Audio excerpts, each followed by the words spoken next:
Vader, wat 'n voorreg om vanmôre met hierdie atmosfeer net in die teenwoordigheid te kan staan, weet en Here dat U is in beheer. Vanmôre Here, kan ons as gemeente dalk met ons oë gesluit of met hande gelig, selfs sittend hier vanmôre Here, kan ons onsself net weer eens in U hande kom plaas en sê, Here, laat U wil geskied. Kom Here en doen alleenlik wat net U kan doen. Vader, U verdien al die eer en verheerliking in hierdie gebou, soos dit ons sopas verklaar het. Ten spyte van storms, ten spyte van uitdagings, ten spyte van die ekonomie, ten spyte van seer en hartseer, bly U in beheer. En so vanmôre, Here, mag U waarheid seef hier in ons harte. Mag U wil geskied. Ook in hierdie gebou vanmôre, Here, waar ons harte voorberei vir die woord om ontvanklik te wees. Mag U ons harte voorberei. In Jesus Christus naam. Amen. Amen. Is welkom om die sitplekke te neem. Ek wil graag net voordat ek oorgang gee aan Pastoor Rian, wat is 'n voorreg het om vanmôre die woord van te kan ontvang. Vanoggend wil ek graag van die geleentheid gebruik maak. Dit is met soveel dankbaarheid dat ons vanoggend hierdie stickertjies, en ek hoop jy het elkeen so een gekry. Jy sal sien op hom staan, I am blessed. En natuurlik hierdie jaar in 2023, wat ek weet 'n lang tradisie al is van hierdie gemeente. En ek is gevra om net so vinnig kortliks te deel oor hierdie term, hierdie woord. Amen. Amen. Kom kerk toe, broer, wie ook al jy is. Ek is gevra om net so kortliks te deel wat dit beteken om te sê, but I'm blessed. Ek is 'n geseënde en 'n gesalfde van die almagtige koning. En as jy gaan kyk wat die woord beteken, praat dit van God se, it speaks about his favor, dit praat van sy voorsiening, dit praat van sy genade, wat so groot is, dat selfs die wêreld sal amper jaloers raak om te sien die goedheid van die Here Jesus Christus en God die Vader en die Heilige Gees wat op een en elke een van die rus. En dit praat van die woord genade, en as jy gaan kyk wat die woord genade beteken dit uit en uit, ons ontvang, wat is nie eintlik verdien nie. Ons ontvang lewe, ons ontvang al hierdie seëninge, ons ontvang God se genade oor ons lewens, ten spyte van die feit dat ons sondig is, ten spyte van die feit dat ek en jy soveel foute het in ons lewe, steeds is God se genade groter as ons foute. Amen, is jy nie dankbaar daarvoor vanmôre nie? Dat ek en jy hier vanmôre kan staan of sit of hier saam kan wees, ten spyte van al ons foute. As jy gaan kyk na die Griekse woord van om geseënd te wees, is dit die woord makarioi. Makarioi, nou, dit is 'n groot Griekse woord, maar dit beteken deur en deur dat ons ontvang God se goedheid en guns ten spyte van die omstandighede. Ons ontvang God se genade, dit maak nie saak wie of wat jy is of wat die verlede behels nie. God het 'n saak met jou in hierdie plek vanmôre.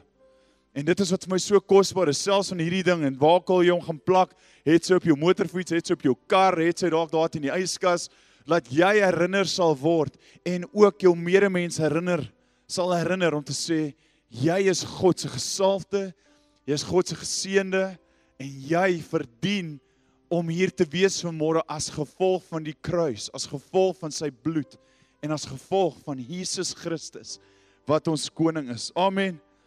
Paar skrifte is welkom om die verwysings neer te skryf en dit self in jou eie tyd te gaan lees. As jy gaan kyk na Matteus 5, hoofstuk 3 tot 11, dit sê salig. Nou die woord salig hier beteken geseënde. Met ander woorde, geseënd is die wat arm van gees is, want aan hulle behoort die koninkryk van die hemele. Salig is die wat treur, want hulle sal vertroos word. Salig is die sagmoediges, want hulle sal die aarde beerwe. Salig is die wat honger en dors na geregtigheid, want hulle sal versadig word. Salig, met ander woorde geseënd, is die barmhartiges, want hulle sal barmhartigheid bewys word, ensovoorts. Ook Lukas 11:28, Lukas 11:28, en hy sê, ja, maar salig, met ander woorde geseënd is hulle, wat die woord van God hoor, en het bewaar, in ons harte. En dan die laaste ene, Wat sê uit en uit? Jakobus 1 vers 12, dit verklaar, geseënd is die man wat versoeking verdra, want as hy die toets deurstaan het, sal hy die kroon van die lewe ontvang, wat die Here beloof het, aan die wat hom liefhet. Wat beteken om geseënd te wees? Dit beteken ten spyte van omstandighede, ten spyte van wat die ekonomie sê, ten spyte van wat die nuus sê, ek weet, ek wandel in God se genade, en hy sal my deurdra. Ek weet, dit is nie 'n seëning om deur moeilike storms te gaan nie, maar, hier is nog iets, 'n geheim, dit kan die kanaal wees van seëninge. Dis nie lekker om deur die rowwe tye te gaan nie, dis nie lekker om deur siekte te gaan, verwerping, seer, pyn, finansiële druk, huweliksdruk, kinders, die samelewing is nie maklik nie. Maar hier is die geheim, dit kan 'n kanaal vorm, al hierdie seer, wat die God sê, dit gaan daar wees, maar dit kan 'n kanaal wees van God se seëninge oor jou lewe, maar so ook om vir ander 'n seën te wees. So vanmôre gemeente, en ek gaan afsluit met hierdie laaste skrif, en dan gaan ek vra dat ons 'n lied speel, wat sal invloei in die woord in. Hierdie laaste skrif sê uit en uit, Numeri 6 vers 24 tot 27, 'n welbekende vers, dit sê, die Here sal jou seën en jou behoed, die Here sal sy aangesig oor jou laat skyn, en jou genadig wees, die Here sal sy aangesig oor jou verhef, en aan jou vrede gee, so moet hulle dan my naam op die kinders van Israel lê, en ek sal hulle seën. Die Here seën, behoed en bewaar jou. Gemeente, mag hierdie teken, hierdie stiker wat jy gaan plaas op 'n plek waar jy gedurig na dit kan loer, mag hierdie 'n teken wees van, Here, ek weet, ek is die geseënde, ek is die gesalfde, en ek is 'n kind van die almagtige koning. Amen. Julle kan solank die lied begin speel terwyl ons bid. Vader, wat 'n voorreg om vanmôre hierdie herinnering te kan ontvang. Ons is kinders van die almagtige koning. En Here, dankie vir hierdie woorde, deur die genade wat onverdiend is, maar alleenlik is vanuit U hand. In Jesus naam. Is welkom om U oë gesluit te hou of net te luister na die woorde. Mag God jou seën, behoed en bewaar tot in alle ewigheid.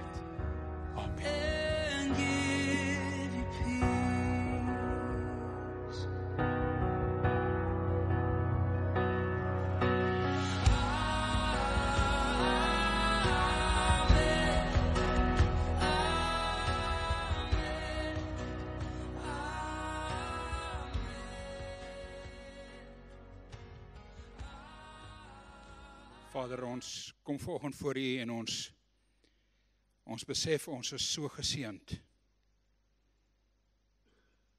Here, ons kan baie dinge sê en dit klink so min. Maar dankie Here. Dankie vir U seën oor ons lewens. Ek eer U daarvoor in Jesus naam. Amen. Marian bid vanoggend toe ons, ekskuus, ek is nog geskik môre, as ek nog nie vir jou.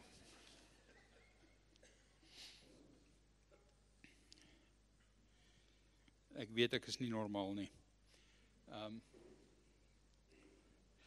Marian bid vanoggend toe ons saam bid hier binne.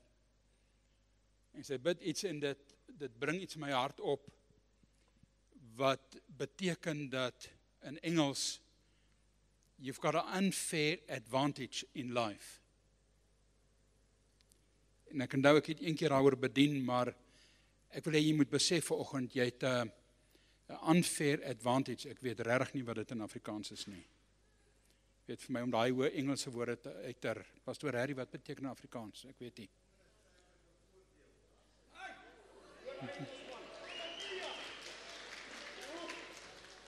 Gemeente, ons kry iets reg as hy al Afrikaans begin praat op die regte manier.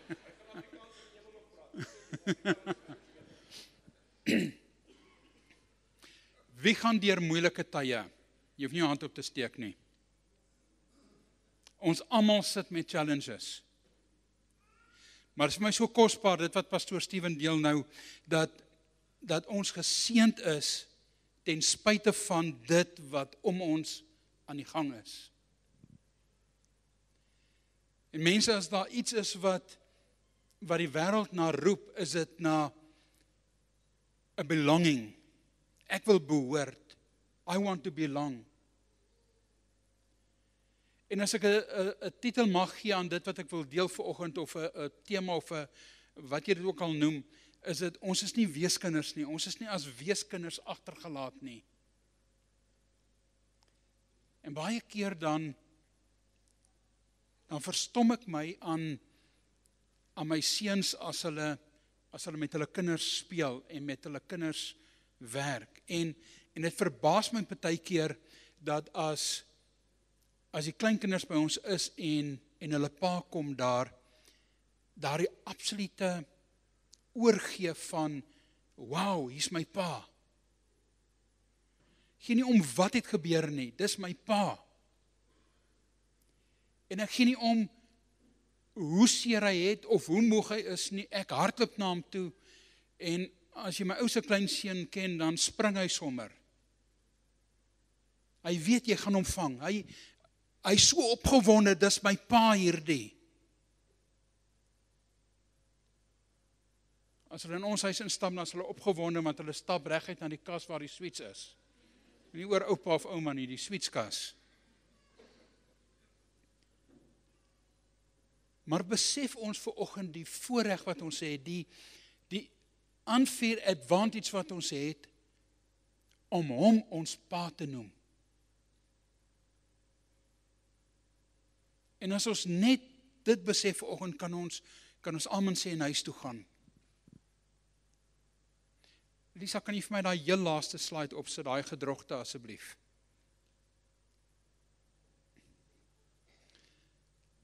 Nou, ek vra nie om verskoning vir wat ek nou sê nie. Maar dis gedrogte. Mense weet, as ek voor daai ding moet neerbuig en dit my God noem, het ek gastro en nagmerries gelyk. En dit kan 'n gemors afgee. Maar dis wat die wêreld aanbid, dis buite die rotte en die koeie en die goed wat hulle aanbid. Kan jy jou vir een oomblik indink, jy moet voor so iets neerbuig en dit jou God noem?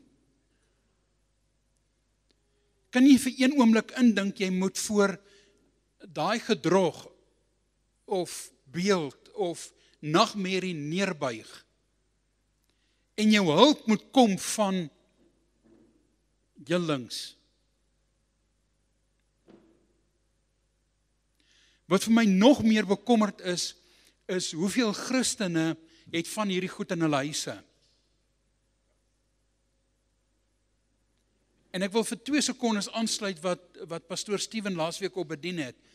En as jy nie hier was nie, gaan kry daai video en gaan kyk dit, dis kritiek. Mense, ons is in 'n kritieke tyd, ons is in 'n kritieke fase, nie net in die wêreld nie, maar in hierdie land. En ek gaan dit bly sê, totdat dit insink by ons almal, en by my ten volle insink, ons is in kritieke tye. Want hoeveel Christene het hierdie goed in hulle huise? Hoeveel Christene het 'n Maria beeldjie in hulle huis net omdat dit mooi is? And it looks holy.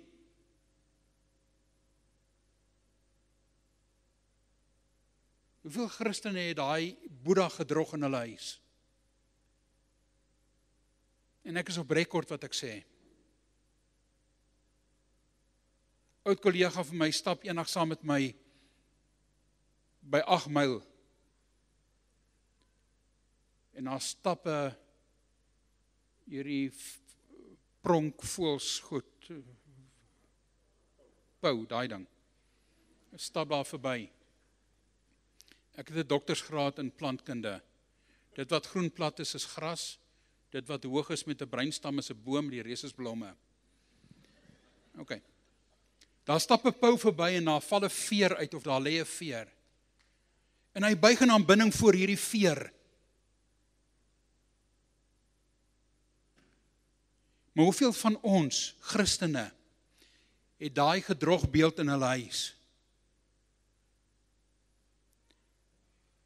Ek stap in Jeffries in 'n winkel in, En ek sê weer, ek is op rekord. En dan speel Christen musiek en dit klink te mooi. En by die toonbank is so Boeddha beeldjie en ek vra vir die vrou, wat se gemors is die? En haar woorde aan my is, nie ek's 'n Christen, maar ek volg hierdie teachings van dit is so edel en mooi. Dis duiwels. As dit in jou huis is, gooi dit weg asseblief. Kap dit stikkend.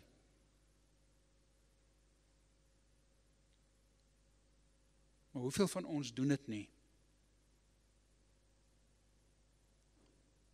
Ek wil vanoggend vir jou sê,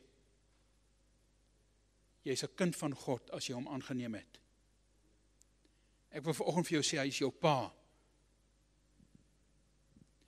En wat 'n voorreg, hierdie blessing wat pastoor Simon nou gelees het. Die Here sal jou seën. As jy na die oorspronklike teks toe gaan, dan beteken dit the self-existing God.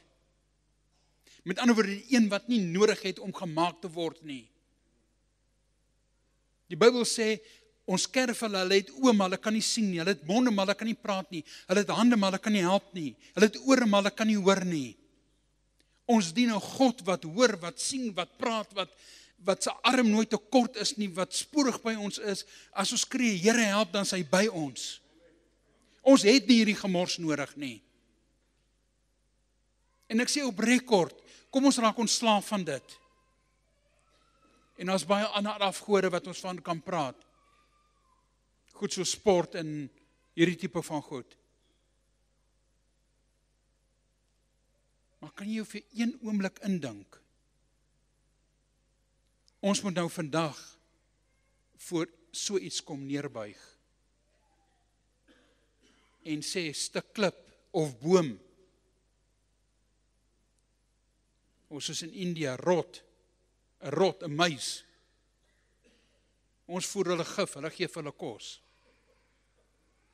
Ons trap hulle dood. Hulle buig voor hom neer en sê, help my o God rot. Dis die waarheid.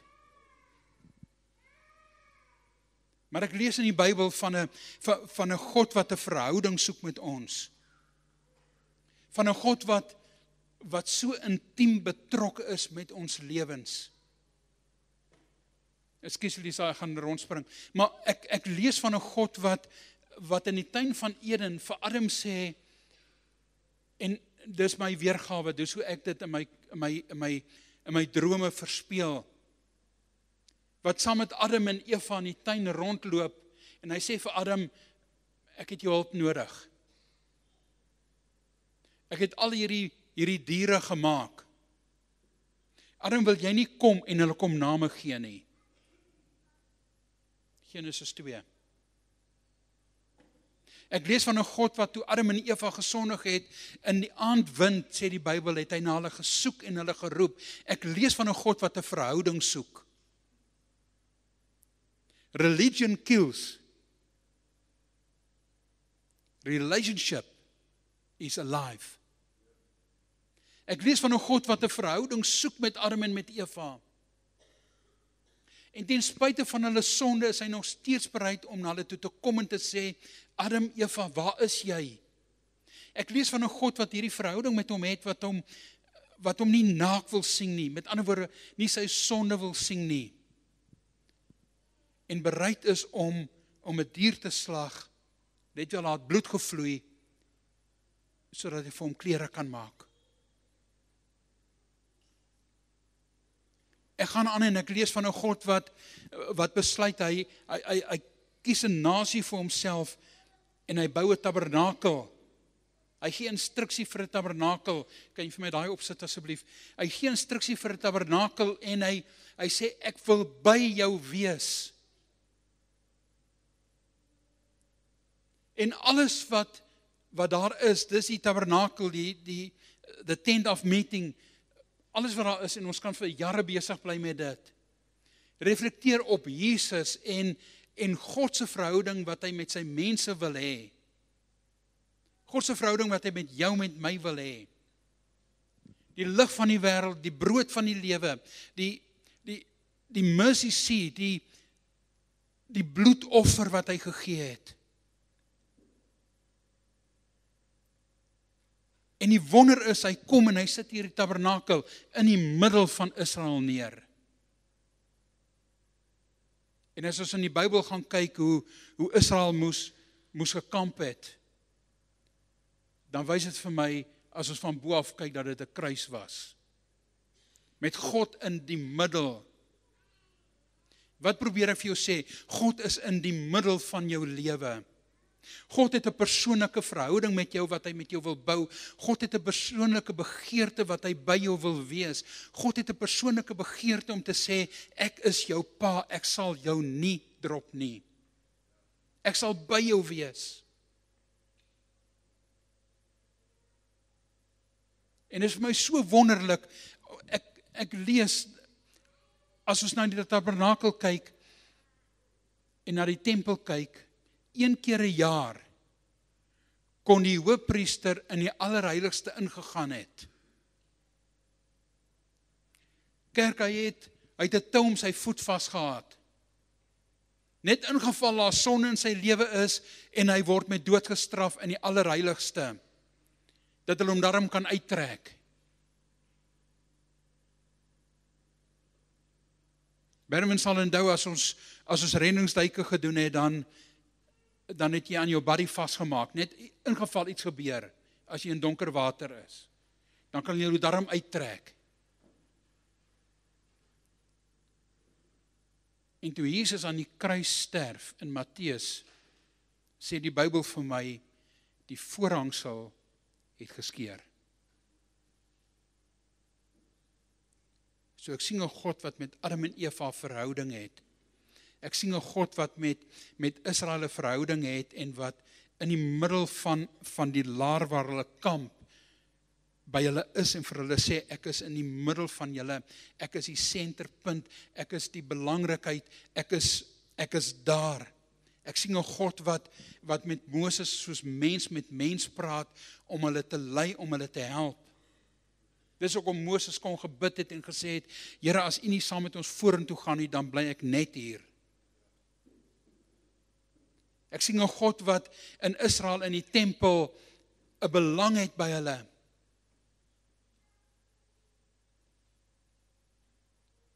En dan sien ek Jesus aan die kruis, waar hy aan die kruis sterf, en die Bybel sê, die oomblik toe hy sterf, toe skeur die voorhangsel, met ander woorde die bekleding tussen die heilige en die allerheiligste in twee. In die heilige area kon net die priester kom. In die allerheiligste kon net die hoofpriester kom. Hy kon net 1 keer per jaar ingaan om versoening vir sonde te doen, wat vir die volgende 12 maande versoen is. Die Here gee vir ons die voorreg om op 'n dagbasis, uurbasis, soveel kere as wat ons wil, in sy teenwoordigheid in te kom. Die hoofpriester moes die bloed van 'n lam op die mercy seat, op die mercy seat, ek weet, Pastor Harry, wat is in Afrikaans, op die mercy seat sprinkel. Ons kan na hom toe ingaan met die bloed van Jesus elke sekonde van die dag. My broer, my suster, ons het 'n unfair advantage teenoor al die ander gelowe. Ons dien die lewende God. Ons dien die Here wat sê, ek sal jou seën, ek sal in jou midde wees, ek sal jou lei, ek sal met jou wees. Ek sal jou nie as 'n weeskind los nie. Ek sal jou nie los nie. En ek vra vanoggend vir jou, voel jy of jy verlore is? Voel dit vir jou of daar nie hoop is nie? Voel dit vir jou asof jy op moedverlore vlakte sit? Die Here sê vandag vir jou, jy is nie daar nie. Ek is met jou, ek is in jou midde. Ja, ons kan hierdie stiker vat en daar neerplak en herinner word dag na dag. Maar die vreugde is, ons kan dag na dag in die allerheiligste inkom. En ons kan weet, hy is daar. Nie op grond van wat ons gedoen het nie, maar op grond van die bloed van Jesus. Mariaan sê die week, die volgende vir iemand. Ek wil dit herhaal. Die dag toe Jesus gesterf het, het daar nie 2 druppels bloed geval, en dit was vir Susan, want sy is 'n moordenaar. En 20 druppels bloed geval, vir Koos, want hy het 'n skoon lewe. En 17 druppels bloed vir hierdie persoon nie. Daar was nie 'n afmeting aan dit wat Jesus gedoen het, teenoor dit wat jy gedoen het nie. Hy het alles gegee, om te versoen, alles wat ek gedoen het. Ek wil hê jy moet dit hoor vandag. En ek wil hê jy moet met hierdie sekerheid uitgaan vandag. Hy het alles gegee, sodat ek en jy alles kan gee, wat vuil is in ons lewens. Toe hy uitgeroep het, my God, waarom het U my verlaat? Het die sonde en die gemors van die wêreld, dit wat ek gedoen het, op hom neergeval. Sodat alles waarmee hy kruis toe gegaan het, vir my die versoening kan gee. Dit was 'n verhouding van ek gee alles, sodat jy alles kan kry. Dis nie 'n verhouding van ek gee alles en ek sal vir jou net vir hierdie volgende goed voorsiening maak nie. Ons hoef nie via 'n priester in die heiligdom in te gaan nie. Ons hoef nie via die paus of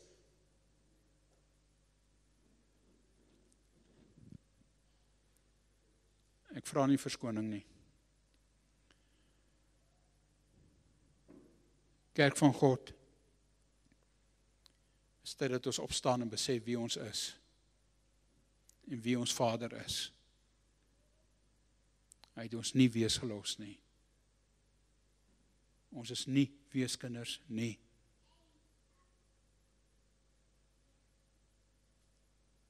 Dink maar aan Israel. Hulle trek uit ballingskap uit. Het jou hart vir Here gegee, jy het uitgetrek uit ballingskap uit. Hulle vestig in die mees onwerklike plek op aarde, in die middel van 'n woestyn.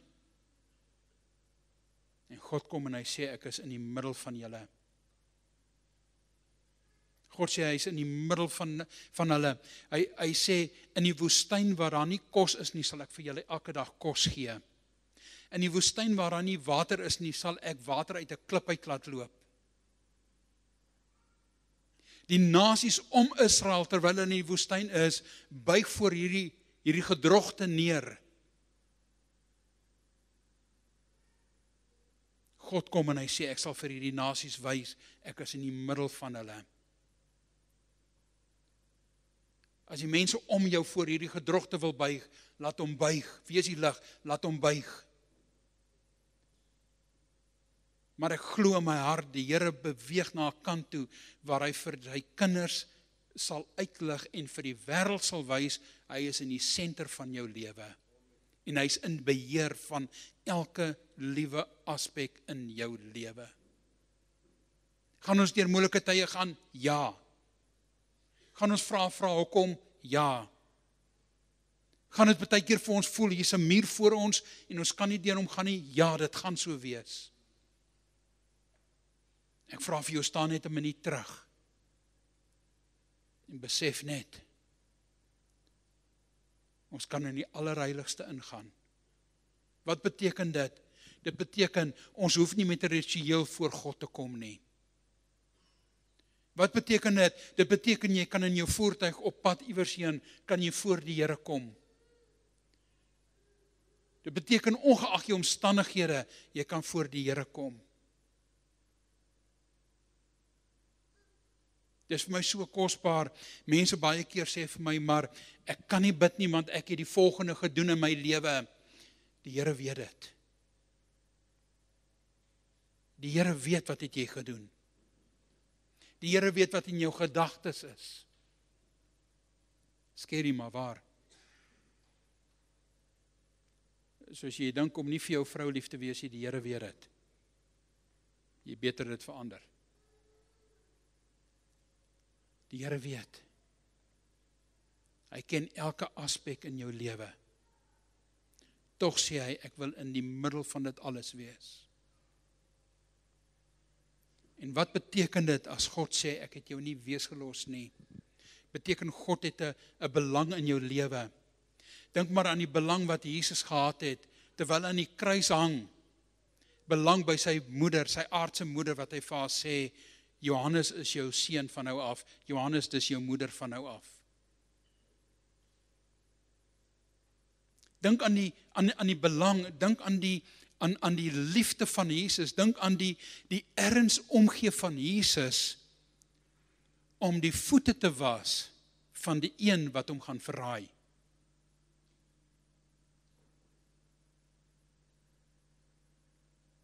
Het jy al daaraan gedink? Hy kniel voor Judas en hy was sy voete wetend, oor 'n paar uur gaan hy my verraai. Hy staan voor Petrus, wetend, oor 'n paar uur gaan hy my verraai. En hy sê vir hom, ek bid vir jou. Hoekom sal die Here nie in jou lewe en my lewe 'n belang hê nie? As jy dit vir my kan antwoord, dan die Here het 'n belang by jou lewe. Die Here het 'n belang by elke aspek in jou lewe. Ongeag hoe groot, hoe klein, hoe mooi, hoe lelik. Die Here het 'n belang daarbey. En die beste manier om dit op te som, gaan kyk maar hoe tree ouma op teenoor haar kleinkinders. En ek hoor baie, maar ek kan net reageer hoe ek en Mariaan optree. Sy sal elke oggend die kinders bel. Nie om met die kinders te praat nie, maar om te hoor hoe gaan dit met die kleinkinders. As ek reg, Pastoor Ben. Pastoor Ben is nie in dit. Ek gaan dit nou sê voor hom. Ons ry eendag en nou praat hy oor die kleinkind. En ek sit rustig hier agter die kar en ek dink by myself, jy's nou grootmond, ek sal jou hoor as daai klein man in jou hande is. En hy het soos botter gesmelt in daai kleinkind se hand. Dis die liefde van die Here. En hoe bewys hy dit? Lisa, kan jy vir my daai eerste skrifte opsit asseblief? Luister wat sê hy in Johannes 14. Ek sal die Vader vra. Ek sal die Vader vra. Daar's ander plekke in die woord waar ons sien as Jesus iets vir die Vader gevra, dan gebeur dit. Jesus en die Vader was so gewees. Daar was 'n verhouding tussen hulle. Ek sal die Vader vra. Hy sal vir julle 'n ander voorspraak stuur om vir ewig by julle te wees, naamlik die Gees van die waarheid. Die wêreld kan hom nie ontvang nie. Die wêreld kan hom nie ontvang nie. Kind van God, ons het 'n unfair advantage. Ons het die Heilige Gees wat net vir die Christen daar is. Kan ek dit weer sê? Jy het die Gees van God wat net vir die Christen daar is. Die wêreld kan nie deur die Gees van God gelei word nie.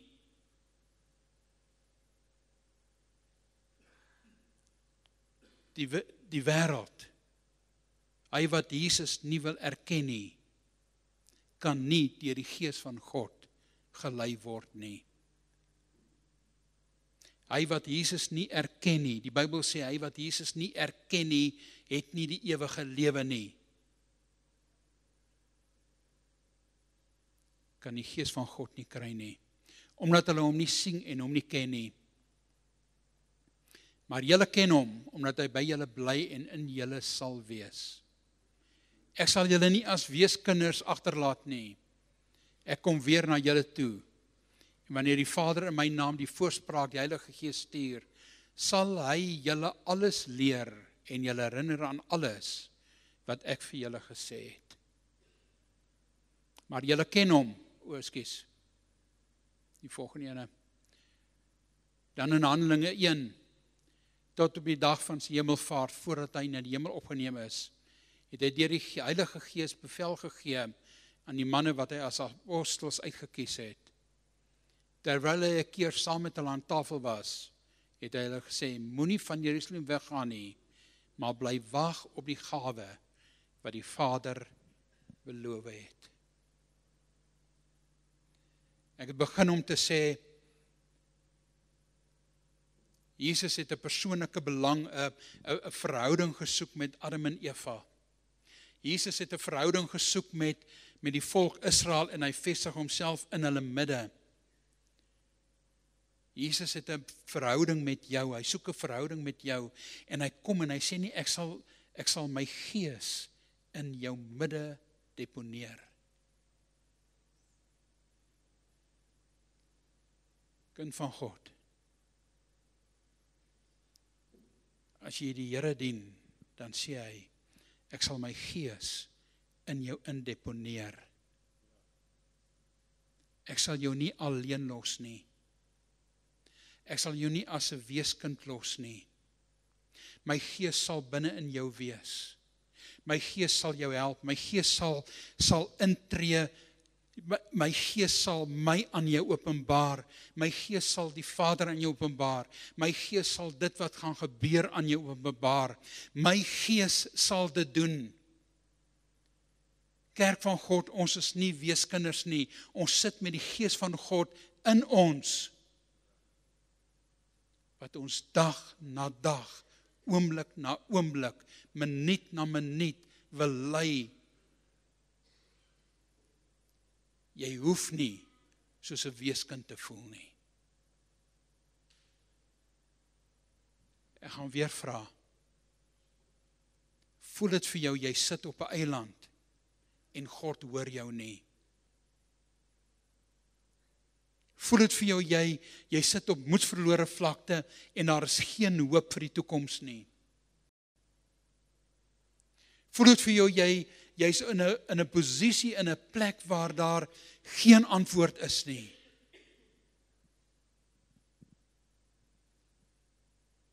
Die Here beloof ons, die Gees van God, as ons op vra, sal in ons wees. Hy het so 'n persoonlike belang met jou, dat hy sy Gees in die middel van jou lewe insit. Dat hy jou vul met sy Gees. Dat hy jou vul met sy leiding. Dat hy jou vul met sy krag. Dat hy jou vul met sy hoop.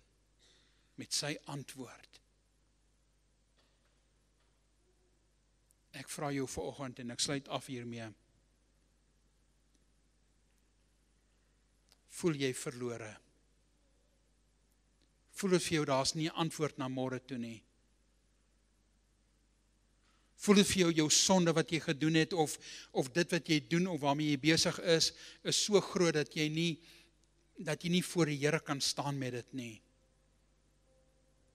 Voel dit vir jou antwoord wat jy soek is so ver weg? Ons het verlede week die dood en die opstanding van Jesus gevier. Maar daar was 'n dag wat hy opgevaar het.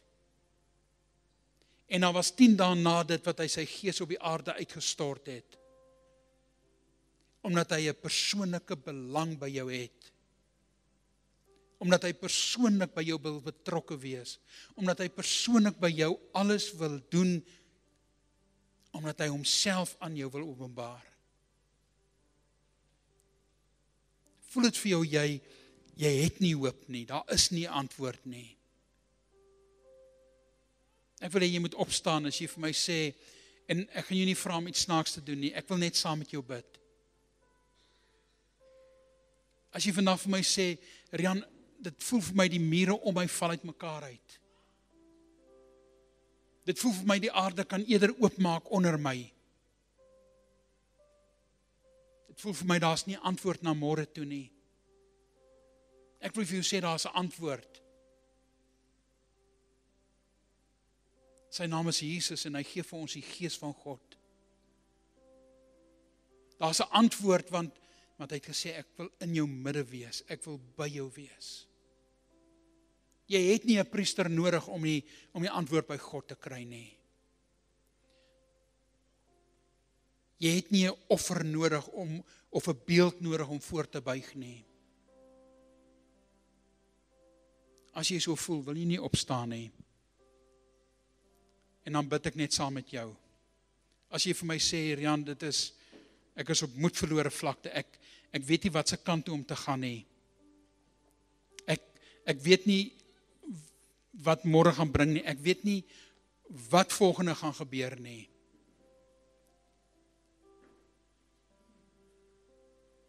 Ek wil vir jou sê, daar's 'n God in die hemel wat sê, ek het my Gees gegee. En wil jy nie vanoggend net jou hart oopmaak? En wil jy nie vanoggend net sê, Here, vul my met u Gees. Vul my met u leiding, vul my met u waarheid. En Vader, my gebed nou in Jesus naam is dat daar waar ons staan of sit en sê, Here, maar ek weet nie wat môre bring nie. Here, ek weet nie wat se kant toe om te gaan nie. Here, ek weet nie of daar 'n antwoord is of nie 'n antwoord is nie. Here, ek voel soos 'n weeskind. Ek voel verlate, Here. Vader, wil u nie net in ons indeponeer. U is in beheer. U is God. U is Here.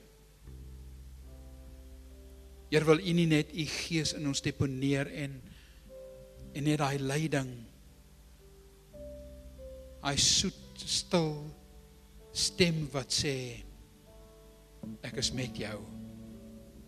Ek sal jou nie los en jou nie verlaat nie.